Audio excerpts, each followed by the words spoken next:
Hello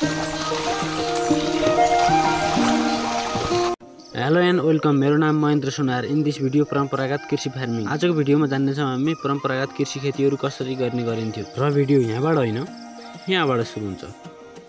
आजको दिनमा आएर परम्परागत खेती गर्न मान्छेहरूले धेरै नै कम गरेको छ, तर पनि गाउँघरमा यो चलिरहेको छ। अहिलेको जेनेरेसनमा विशेष गरी सहर बजारमा बस्ने मानिसहरूलाई यो प्रविधिहरूको बारेमा थाहा पनि छैन होला, सायद देख्नु त परेको कुरा हो। अहिलेको प्रविधि फरक भए पनि गर्ने तरिका त एउटै नै हो। यो काम गर्न जति गाह्रो दुःख हुन्छ त्यति रमाइलो र मनोरञ्जन पनि हुने गर्छ।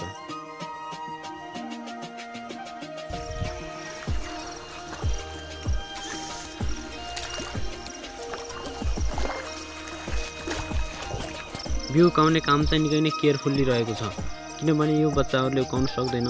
यसको जरा चुट्यो भने रोप्न पनि मिल्दैन। रोप्नुभन्दा अघिल्लो एक स्टेप अघिल्लो प्रोसेस पनि रहेको छ यो बिउ उकाउने।